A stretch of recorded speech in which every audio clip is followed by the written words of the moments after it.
Salam Kamir, kekaguman ilahi mengarah pada iman dan rahmat. Saudara-saudari yang terkasih, saya mempunyai sapi ya. Sapi ini sudah habis gasnya dan tidak bisa melembung lagi, tidak bisa diisi udara lagi seperti balon. Tetapi sapi ini menjadikan sapi simbol dari diperah susunya, ya kan?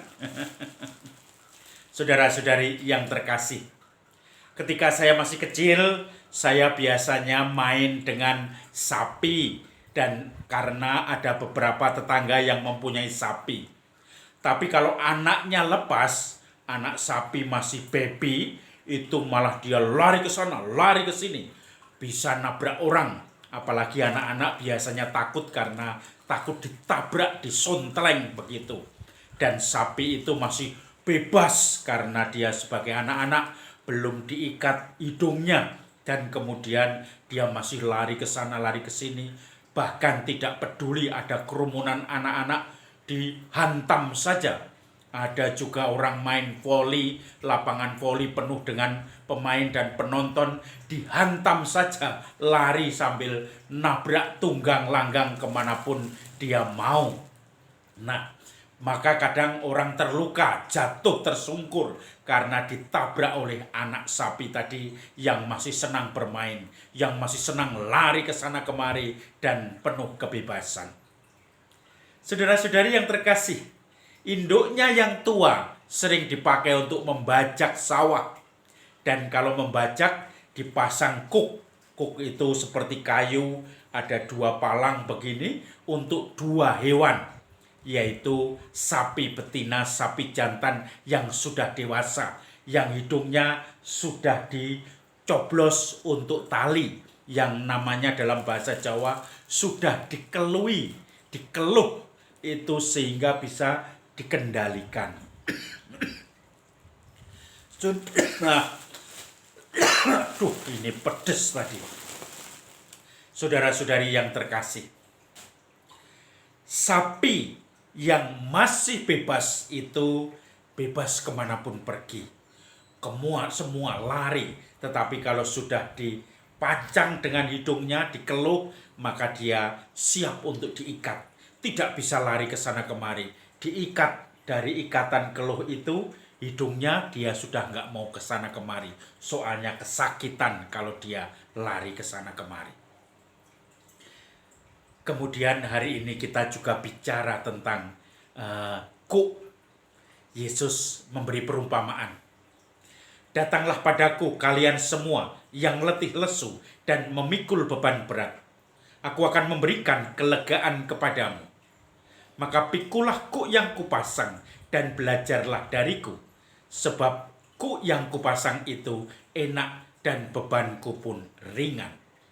Dan engkau akan mendapatkan penghiburan.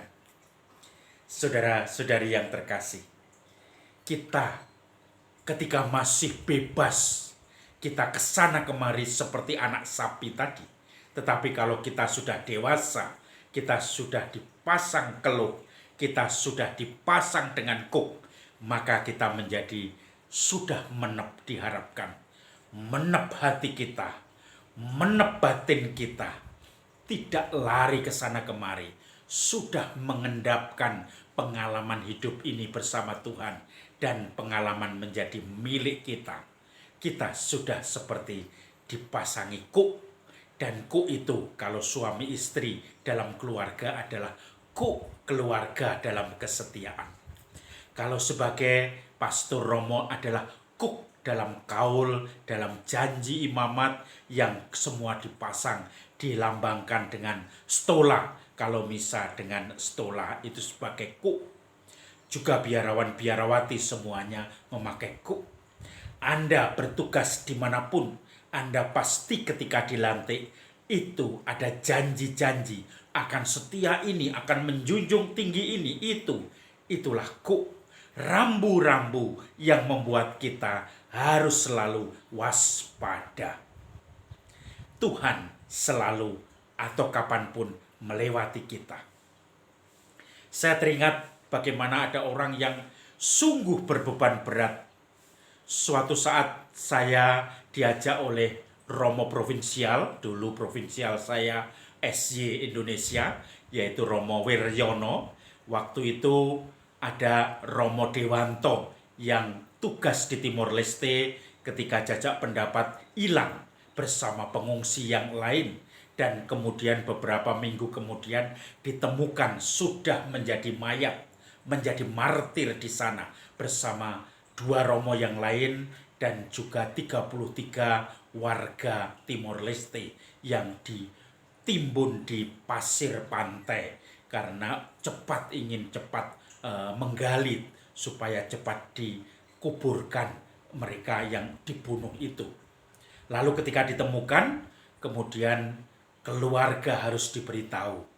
Tetapi rupanya keluarga sudah mendengar berita bahwa Romo Dewanto meninggal, keluarganya dari Magelang. Maka saya diajak Romo Wiryono waktu itu sedang numpang mobilnya ke Semarang, kemudian mampir ke Magelang, menemui keluarganya.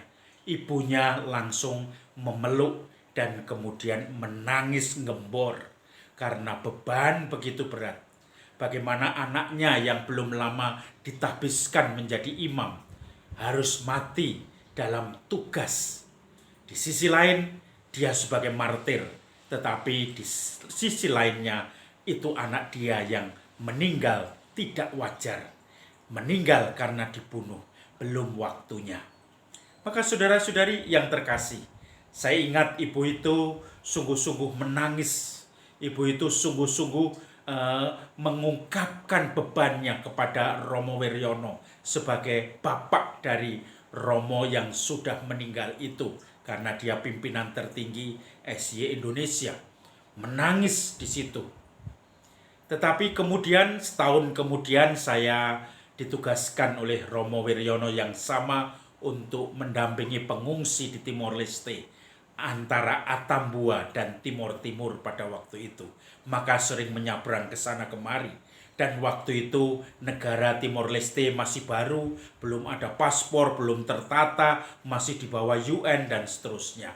Yang bisa keluar masuk perbatasan adalah para anggota atau staf LSM internasional, LSM yang bergerak di bidang kesejahteraan pengungsi, dan juga tentu saja beberapa rohaniwan-rohaniwati karena mayoritas Timor Leste adalah Katolik.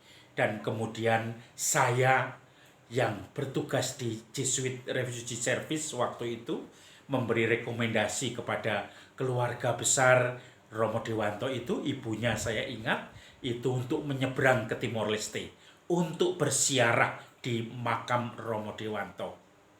Saya lihat ibu yang dulu menangis, yang nampak berbeban berat, yang nampak tidak pernah terbuka matanya karena menangis, tetapi saat itu sudah gembira, sudah bisa menerima, sudah bisa